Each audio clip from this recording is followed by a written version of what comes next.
होली आने वाला है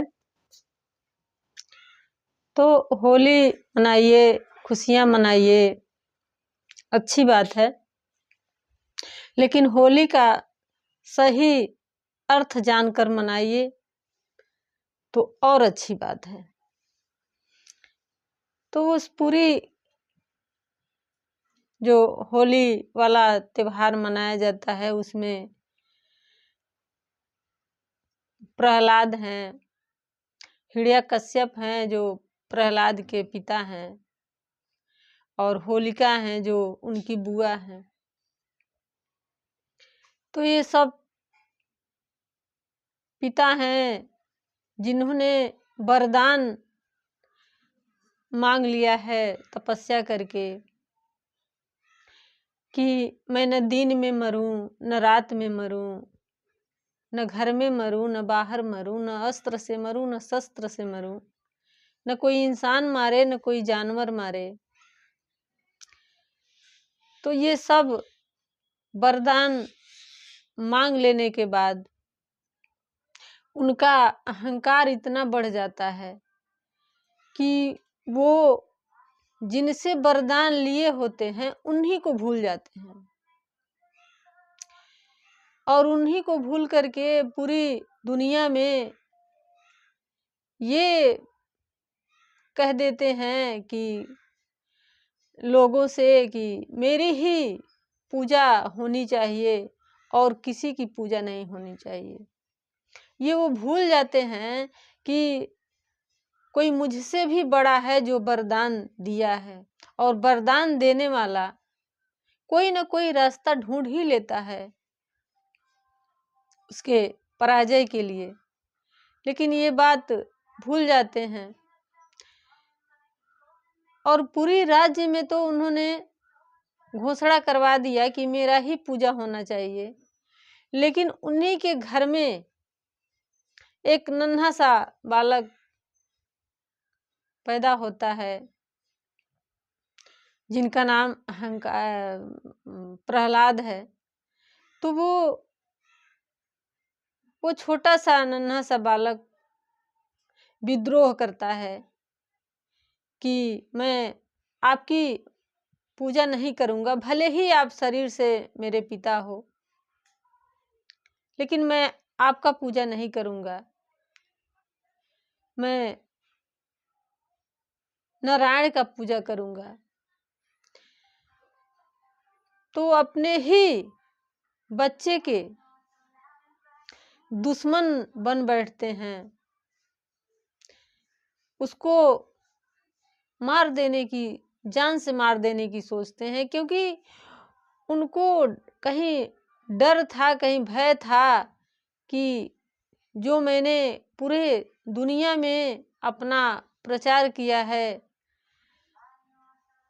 और घर में ही ये मेरा बात नहीं मानेगा तो दुनिया फिर नहीं मानेगी, तो इसी को मरवा देते हैं। लेकिन और प्रहलाद भी विद्रोह कर रहे थे और वो भी विद्रोह कर रहे थे। तो क्या हुआ, भूलिएगा मत कि जो होली के दिन जो चिता सजाया गया था वो प्रहलाद के पिता ही चिता सजवाए थे, और उन्हीं के बुआ लेकर के अग्नि में प्रहलाद को जलती हैं। लेकिन बुआ जल जाती हैं और प्रहलाद बच जाते हैं।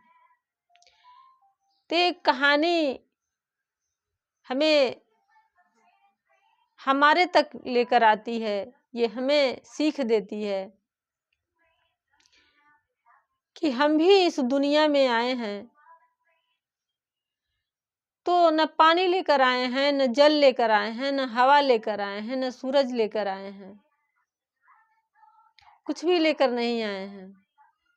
फिर भी हमें अहंकार हो जाता है।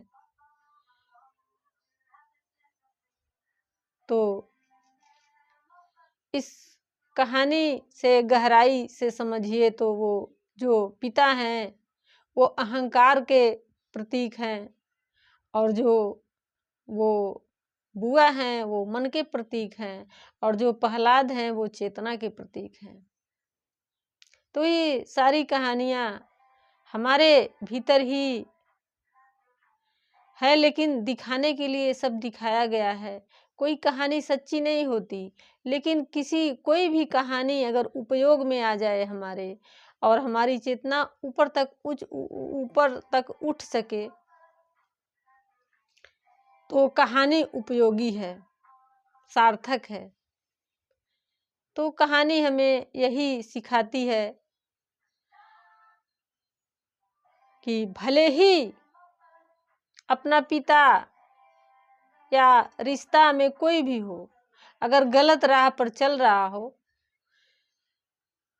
तो हमें उसका विद्रोह करना चाहिए, और झूठ के साथ विद्रोह करें।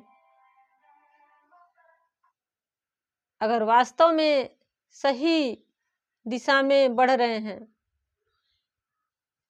तो जैसे प्रहलाद बच गए हैं, वैसे सत्य बचा हुआ है।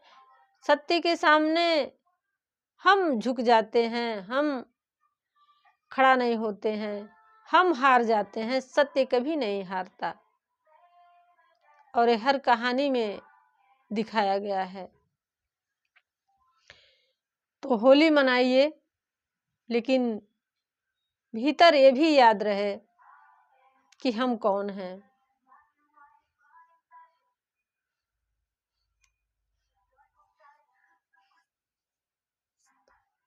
धन्यवाद।